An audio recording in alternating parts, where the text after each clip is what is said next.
Hari ini akan nanam bersama siapa saja, Pak?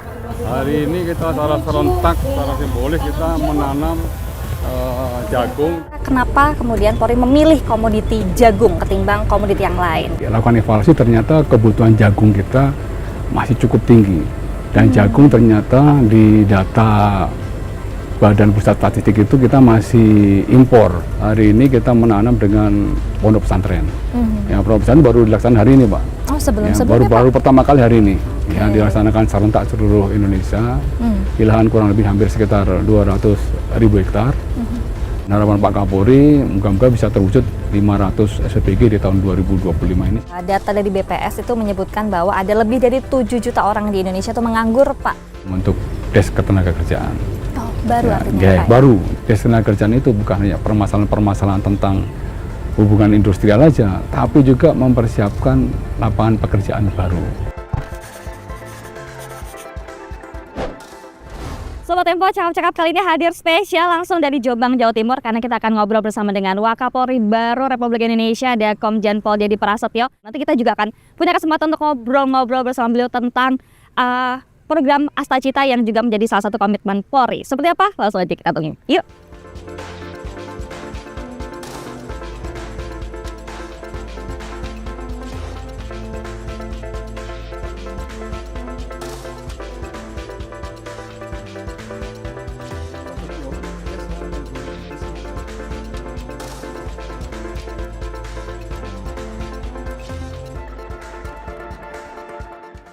Dari keseluruhan rangkaian acara hari ini salah satunya adalah menanam jagung antara Bapak Komjen Pol Dedy Prasetyo bersama dengan beberapa jajaran dan juga beberapa stakeholder, dan Tempo juga akan bergabung dalam kegiatan tanam jagung kali ini. Seperti apa? Kita lihat ya.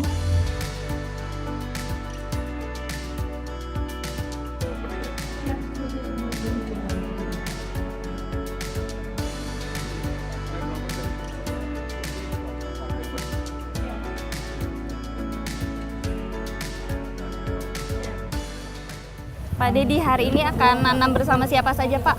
Hari ini kita secara serentak, secara simbolis kita menanam jagung dengan melibatkan dari pondok pesantren. Ya, pondok pesantren ada 264 pondok pesantren di Jawa Timur dengan luas lahan yang ditanam hari ini 500 hektar. Seluruh Indonesia juga akan melibatkan 264 pondok pesantren dengan luas lahan kurang lebih sekitar hampir 200 hektar, 200.000 hektar yang ditanam pada hari ini. Oke, Pak, tadi sempat monitor dengan teman-teman di sana itu gimana, Pak, kondisi komoditas yang dipanen di sini? Ya, Oke. Alhamdulillah di sini Jawa Timur selalu menjadi role model dengan bibit jagung yang betul-betul yang berkualitas. Tadi bibit jagung Bayangkara ini 1 hektar bisa menghasilkan 10-12 ton jagung dengan kualitas yang cukup baik. Andalan nih Pak, jagung Jawa Timur ya, Pak ya? Jawa Timur andalan. Mantap. Ya. Oke, kita mulai ya Pak berarti ya. Baik. Siap. Siap.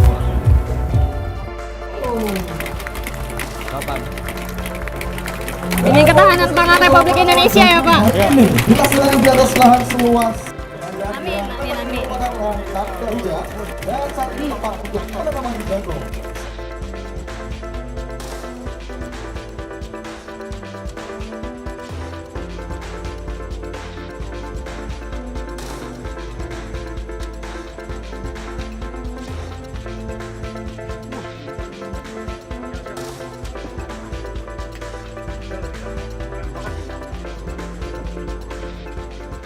Sobat Tempo semuanya, 8 komitmen Astacita dari Prabowo Subianto sebagai Presiden Republik Indonesia ini juga menjadi bagian dari komitmen dari Kepolisian Republik Indonesia di bawah kepemimpinan Bapak Jenderal Polisi Listio Sigit Prabowo.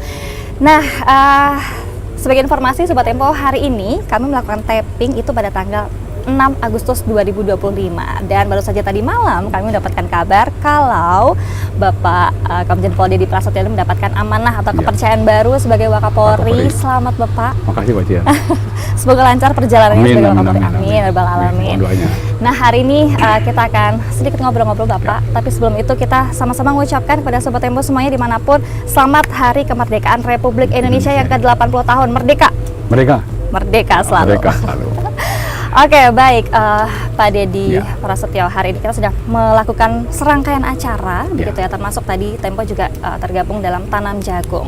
Sebelum saya bertanya tentang bagaimana progres, kemudian target soal penanaman ini dan segala macam, gitu ya, karena bagian dari Astacita tadi, kira-kira kenapa kemudian Polri memilih komoditi jagung ketimbang komoditi yang lain? Karena kan di Indonesia kayaknya banyak banget sebenarnya komoditi apa, termasuk kita tahu ada istilah bahwa tongkat kayu dan batu di Indonesia jadi tanaman gitu kan. Tapi kenapa memilih jagung? Ya, jadi begini, awalnya ketika Bapak Kapolri mengikuti sidang kabinet, ya ada perintah dari Bapak Presiden terkait menyangkut masalah swasembada pangan, di mana TNI pada saat itu sudah diperintahkan bersama Kementerian Pertanian untuk cetak sawah dan mulai penanaman padi secara masif dan serentak.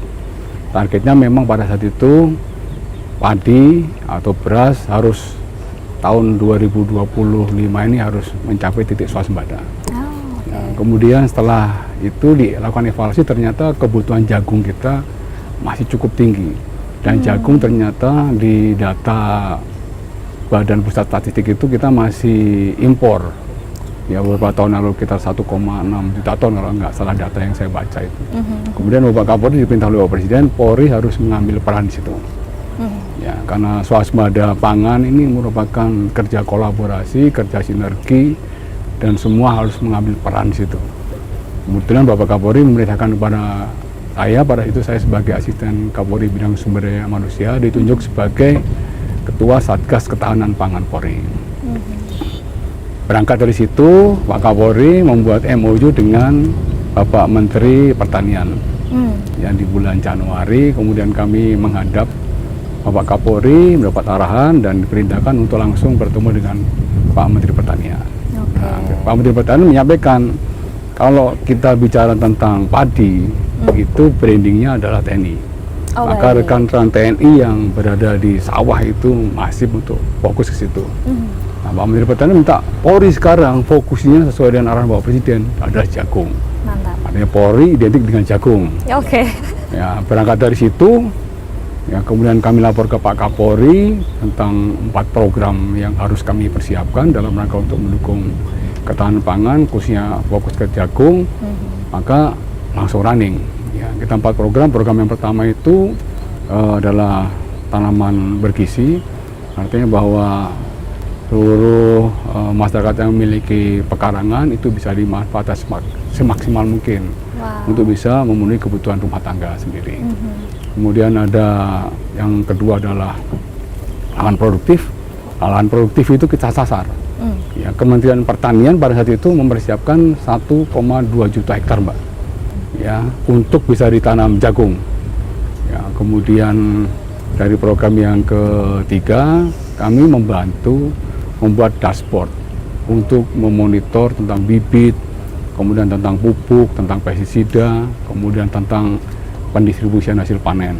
Kemudian program yang keempat, kami laporkan ke Pak Menteri, Pak izin Pak, sesuai dengan Pak Kapolri, kami nanti akan merekrut Bakomsus Bintara kompetisi khusus di bidang pertanian. Ini baru pertama kali, Mbak. Di akhir tahun kemarin, akhir tahun 2024 kami merekrut 569 orang. Banyak antusias ya Pak? Ya, Bakomsus itu dari SMK Pertanian, SMK Perikanan, SMK Peternakan, dan itu tersebar di seluruh provinsi yang ada di Indonesia. Alhamdulillah mereka sudah selesai pendidikan di tahun 2025 ini. Kemudian mereka tidak langsung ditempatkan ke seluruh Polda jajaran, tapi mereka langsung melaksanakan magang dulu di Polda Jawa Tengah. Kemudian mereka diisi juga bekerjasama dengan Kepala Dinas Pertanian di Jawa Tengah untuk bisa langsung berkomunikasi, memanage tentang berkomunikasi dengan para yang ada di Kementerian Pertanian itu, Mbak, yang di sawah-sawah ini. Ya, langsung bisa berkomunikasi petugas-petugas yang ada di Kementerian Pertanian di sawah-sawah, koordinasi dengan namanya Bintara Babin Kamtimas yang mendukung tentang program ketahanan pangan atau Bintara Pendamping Penggerak Ketahanan Pangan. Alhamdulillah, ya ini sudah berjalan di kuartal ketiga, Pak. Alhamdulillah. Kira-kira begitu. Oke, nah itu tadi dibilang sudah berjalan sampai kuartal ketiga ini. Tiga, ya. Tapi kalau bicara soal target Pak dan Ya. progresnya bagaimana? Apakah ada jangan-jangan targetnya sudah tercapai Ya. jauh terlampaui atau bagaimana? Ya, jadi gini, jadi di kuartal 1 memang dari target yang tadi disampaikan tuh 1,2 juta hektar, ternyata setelah kita lakukan verifikasi, kita lakukan asesmen, seluruh jajaran dari mulai tingkat Polsek, Polres, Polda untuk melakukan asesmen tentang titik yang sudah ditetapkan oleh Kementerian Pertanian, ternyata hanya 774.000 lahan yang siap untuk ditanamin. Oke. Ya, dari 774.000 itu di kuartal 1 kemarin kita kick off Bapak Kapolri bersama Bapak Panglima TNI melaksanakan kick off di Polda Jatim di Polres Sidoarjo. Itu diikuti serentak oleh seluruh jajaran. Cuman pada saat itu luas lahan yang ditanam itu hanya sekitar 26.000 hektar, masih jauh dari target. Oh, Di targetnya kuartal sendiri? 1 ya, kuartal 1. Targetnya sendiri kalau bisa kita minimal kalau misalnya 1 juta hektar, harapan kita setiap bulan kita bisa 100.000 hektar lah. Ya kan 1,2 juta Ya. Mbak. Yang kemudian di tanam yang kedua itu di Jawa Tengah, sama Panglima TNI dan Pak Kapolri dengan beberapa kementerian terkait juga menanam serentak, itu capai targetan masih di bawah 100.000 hektar. Kemudian di kuartal kedua kami menanam juga, melakukan penanaman di Jawa Barat, dihadiri oleh Pak Menteri Pertanian. Nah, pada saat itu masih 119.000 hektar. Bapak Kapolri memerintahkan kepada kami, tolong untuk digenjot lagi seluruh jajaran. Kejar terus ya. Kalau misalnya kita di kuartal kedua ini baru mencapai 119.000 hektar, akan sangat jauh.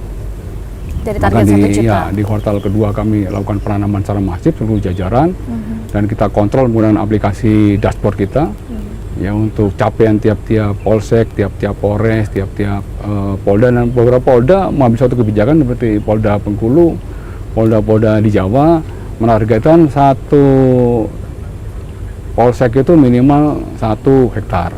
Jadi kita Satu bisa polsek, lebih 1 masif lagi. hektar. Kemudian ditambah lagi ada yang kepala desa komit 1 desa 1 hektar.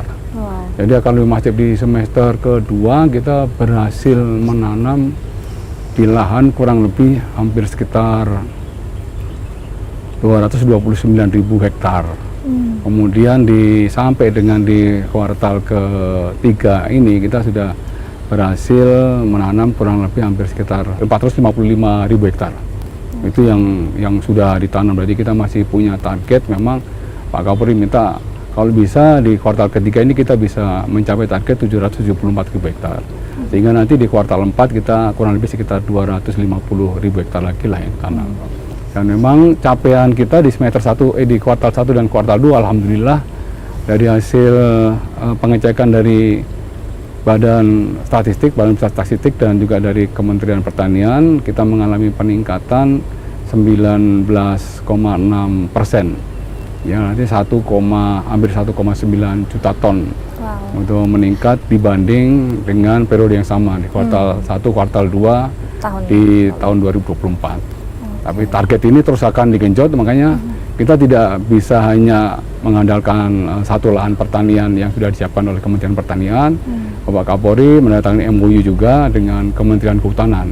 Kementerian Kehutanan itu sempat mempersiapkan lahan pertanian sosial itu sekitar 2 juta hektar.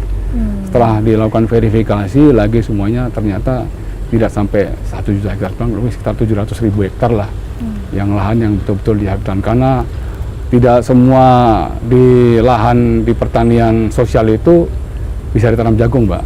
Jadi baik. harus ada seling-seling dengan pohon tanaman keras. Oh, baik. Karena tidak boleh ditanam jagung semuanya karena akan mengganggu ekosistem. Jadi ada strateginya ya Pak ternyata. Ya, Pak? ada semacam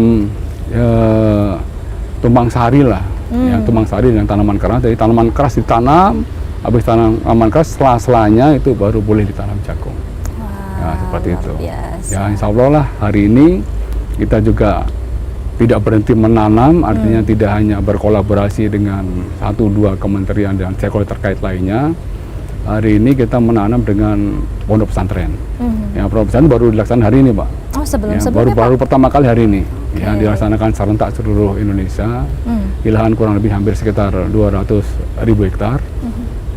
Kemudian di Jawa Timur sendiri 500 hektar yang ditanam, ya cukup besar Ya, untuk dari 745 pesantren yang terlibat di 33 provinsi ini ada kurang lebih sekitar hampir 65.000 santri yang terlibat. Kemudian untuk polisi penggerak pertanian sendiri 268 polisi penggerak pertanian ini ketahanan pangan kita libatkan semuanya. Ya, targetnya sih memang kalau misalnya di awal ini kan 26.000 hektar yang ditanam, target kita 200.000. Nah, ini kalau misalnya ditanam secara masif di semester di kuartal ketiga atau semester kedua ini, harapan Bapak Kapolri ya minimal capaian 780 atau 800.000 hektar untuk kuartal ketiga ini merupakan suatu ya keniscayaan lah, Pak. Amin. Dengan kerja kolaborasi semua pihak ini luar Iya, biasa. kolaborasinya sepertinya dari berbagai Iya, dari elemen berbagai banget elemen, ya Pak, termasuk betul. ini dari santri, Nah, swasembada pangan ini warga. tanggung jawab kita semuanya. Iya. Swasembada pangan ini kaitan dengan kedaulatan suatu negara. Saya mengutip apa yang disampaikan oleh Bapak Presiden, bangsa ini tidak akan merdeka ya ketika masyarakatnya masih lapar. Oleh karenanya swasembada pangan ini merupakan suatu keharusan yang harus dilakukan oleh seluruh komponen bangsa. Dan Bapak Presiden pada saat kegiatan panen raya di kuartal kedua di Bengkayang, dipusatkan di Bengkayang, diikuti oleh seluruh Polda, itu beliau menyampaikan capaian Polri dan Polri mengambil peran ini, saya memberikan apresiasi. Bahwa ketika bicara tentang keterlibatan negara, maka semua komponen bangsa harus terlibat, termasuk di dalamnya Polri. Ya, Polri, bahwa Presiden juga menyampaikan bahwa kesejahteraan masyarakat ini merupakan salah satu tonggak daripada keamanan dan ketertiban masyarakat. Betul, Ya, Pak. ketika keamanan ketertiban masyarakat ini bisa kita wujudkan, maka keberlangsungan pembangunan insya Allah pasti akan lancar. Amin. Maka semuanya memiliki keterkaitan. Ya, Termasuk gitu. kemarin apresiasi dari Bapak Presiden pada saat HUT Bayangkara Ya, ya, Pak betul. ya. Ini memang kerja bersama Ya. sih Pak, Ya, mudah-mudahan di lancar. Bayangkara Bapak Kapolri juga melaporkan progres Hmm. ya untuk capaian-capaian yang sudah kita lakukan. Di dalam program ketahanan pangan, Bapak Kapolri juga mengambil suatu inisiatif, ya, karena serapan jagung itu ada kendala terkait menyangkut masalah gudang jagung. Ya, saya sampaikan dulu bahwa Bapak Kapolri membangun 18 gudang jagung di 12 provinsi yang dinilai merupakan sentra produksi jagung. Ini 18 gudang jagung ini diharapkan bisa menampung atau bisa menerima jagung panen dari masyarakat. Satu gudang itu kapasitasnya 1.000 ton. Jadi kalau 18 gudang berarti 18.000 ton bisa diserap. Padahal kebutuhan gudang jagung nantinya itu untuk menampung kurang lebih sekitar 4 juta ton. Ya, cukup besar. Jadi dari target 1 juta hektar yang dikonversikan dari nanti hasil panen itu 4 juta ton. Kalau 4 juta ton, insya Allah kita bisa mencapai swasembada jagung. Amin. Ya, target kita kan itu tahun lalu kan sekitar 15 juta ton. Ya, tahun ini nambah 4 juta ton, berarti ada di kurang lebih sekitar 19 sampai 20 juta ton lah, Pak. Artinya kita bisa menuju swasembada jagung. Mantap. Baik Bapak, itu tadi kita juga sempat lihat ya di belakang. Oh, ini masih berlangsung. Ya. Ada beberapa teman-teman Santren. santri yang Ya, masih santri. masih terus menanam ya, bagian dari komitmen tadi. Baik Pak, itu tadi soal upaya ketahanan pangan gitu Ya. dengan cara menanam jagung. Ya. Ada juga ini salah satu programnya Astacita yang juga diejawantahkan ke teman-teman Polri begitu, Ya. soal makan bergizi gratis, Oke. yang mana itu mendirikan beberapa SPPG ya Pak. Ya. Itu dari Sabang sampai Merauke kan Ya. Pak. Apakah itu menjadi langkah Polri juga untuk turut terlibat dalam menjaga stabilitas sosial? Nah, MBG itu juga berangkat dari hasil sidang kabinet. Pak Kapolri, semua kementerian lembaga diminta oleh Bapak Presiden juga ikut mengambil peran untuk makan bergizi gratis dalam rangka untuk meningkatkan SDM Indonesia menuju SDM emas di tahun 2045. Ya, asupan gizi merupakan salah satu hal yang paling penting bagi tumbuh kembangnya pemuda-pemuda kita. Setuju Pak. Ya, oleh karenanya Polri mengambil peran di situ. Kebetulan saya juga diperintah oleh Bapak Kapolri sebagai Kasatgas makan bergizi gratis Polri. Siap. Ya, yang nanti akan terus saya kembangkan. Itu memang targetnya di tahun 2025 ini memang Pak Kapolri menargetkannya 100, Mbak. 100 SPG. SPPG, Ya. oke, di seluruh Indonesia. Seluruh Indonesia. Dari 100 SPG seluruh Indonesia itu saya pertama kali melakukan survei dan berkomunikasi koordinasi dengan teman-teman dari BKN. Kebetulan salah satu deputi pengadaan itu adalah teman saya satu angkatan. Dia Bituren Akmil tahun 90. Oke. Jadi komunikasi kami lebih Lancar intens, ya, Pak? lebih lancar. Oke. Ya, kami dikasih clue-cluenya, kemudian kami dikasih untuk model pembangunannya, kami dilakukan pendampingan untuk melakukan asesmen. Nah, maka kami lakukan pembangunan dulu untuk menjadi role model bagi seluruh Indonesia. Oh, Ya jadi nggak apa? mungkin kami memerintahkan Trial dulu. jajaran, kami sendiri belum melaksanakan. Maka kami membangun 2 SPPG dengan prototipe BKN, yang pertama di Pejaten, yang kemudian yang kedua di Cipinang. Ya setelah running kami langsung memapping polda prioritas. Oh, Ya ada 16 polda harus ada prioritas. dulu ya. Ya pakai 16 polda prioritas. Dan 16 polda prioritas ternyata beberapa polda kayak Papua saya ikut Bang, saya ikut Pak. Wah kita tambah jadi 20 polda prioritas. Mantap. Dari 20 polda prioritas masing-masing kami targetkan satu dulu. Tapi yang cepat langsung mengambil peran itu Polda Jabar dan Banten. Nah Polda Jabar dan Banten itu bersamaan pada saat itu diresmikan oleh Bapak Kapolri, kemudian Bapak Menteri Pendidikan Dasar Menengah, kemudian ada dari Kepala BKN dan dari kantor staf kepresidenan. Ya kita resmikan 4 SPG yang langsung operasional. Pejaten, Cipinang, Polda Jabar dan Polda Banten.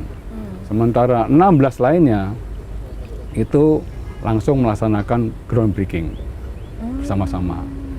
Ya, bersama-sama. Dalam proses perjalanan kita asistensi terus, kita komunikasi terus dengan BKN, kemudian kita menemukan pola. Ya, target Pak Kapolri berapa Bang? Izin Pak, ini kita sudah mulai mendekati semua polda, kita minta 36 polda ini harus membangun SPPG. Ada yang satu polda ada lebih dari 2 Pak, ada 3 Pak, sehingga bisa mencapai pada itu di bulan April, Mei itu sekitar 78-79 SPPG on proses pembangunan. Ya kemudian menjelang 1 Juli ternyata kami lapor Pak Kapolri, Pak izin Pak, kita menjelang 1 Juli kita sudah melampaui target Pak. Oh ya? Dari 78 sudah mencapai target 139. Pak Kapolri oke. Berarti sudah menemukan polanya ya Bang? Oh siap, sudah menemukan polanya Pak kita Pak. Kita ternyata bisa menggunakan koperasi-koperasi yang ada di seluruh Polres, yang bekerja sama dengan pihak swasta, dengan pihak bank, itu memberikan kredit kepada koperasi-koperasi kita untuk membangun SPPG dengan tenor bunganya 5%. Ya oke lah, masih worth it lah, kita bangun udah 139. Dari 139 terus berkembang Mbak. Kemudian Pak Kapolri meletakkan batu pertama lagi untuk pembangunan di Jawa Tengah. Jawa Tengah itu semua Polres, tambah 24 Polres, ya bangun, jadi lebih lagi menjadi hampir 160-170. Kemudian beliau meletakkan batu pertama lagi di Polda Sumatera Utara. Polda Sumatera Utara semua Polres juga melakukan partisipasi ya pembangunan SPPG. Kemudian beliau meletakkan batu pertama lagi pembangunan serentak di Polda Riau. Polda Riau sama juga. Ya, Polda Riau tambahan juga kurang lebih sekitar 10. Kemudian di Polda Lampung semuanya bertambah, sehingga pada saat di Polda Lampung itu kita sudah di angka 359 Wah, SPPG. dari target awal 100. Ya dari 100, kan udah 359, dan hari ini ya kita akan melaksanakan juga peletakan batu pertama lagi untuk pembangunan menuju 421 Mbak. Dari 421 kita bagi menjadi beberapa bagian. Kita ada 27 yang sudah langsung operasional. Ya 27 di beberapa polda, khususnya Polda Jawa semua sudah operasional ada. Kemudian Kalimantan, Sumatera, Sulawesi, dan Papua itu sudah operasional. Kemudian ada 35 itu masih proses proses operasional, itu tinggal menunggu penunjukan kepala SPPG dari BKN dan juga virtual con. Kalau misalnya itu sudah dapat berarti tambah operasional kita. Kita sudah berada di angka 51 lah Agustus ini nanti. Moga-moga menjelang 17 Agustus ini akan bertambah lagi SPG Polri yang bisa operasional. Ya, kita juga dari 421 ini kita proyeksikan penerima manfaat itu nanti di akhir bulan Oktober atau November lah, kalau sudah operasional semua itu 1.475 anak yang akan menerima, bukan hanya anak aja Pak, jadi balita, kemudian ibu menyusui juga bagian daripada penerima manfaat. Ya. Kemudian dari 421 itu kalau misalnya dikonversikan untuk tenaga kerja atau sukarelawan yang berhasil kita serap, itu ada 21.000 lebih Mbak yang bisa kita serap. Ya. Dan harapan Pak Kapolri moga-moga bisa terwujud 500 SPG di tahun 2025 ini sebagai bentuk komitmen Bapak Kapolri untuk mendukung dan mensukseskan apa yang menjadi program prioritas Bapak Presiden.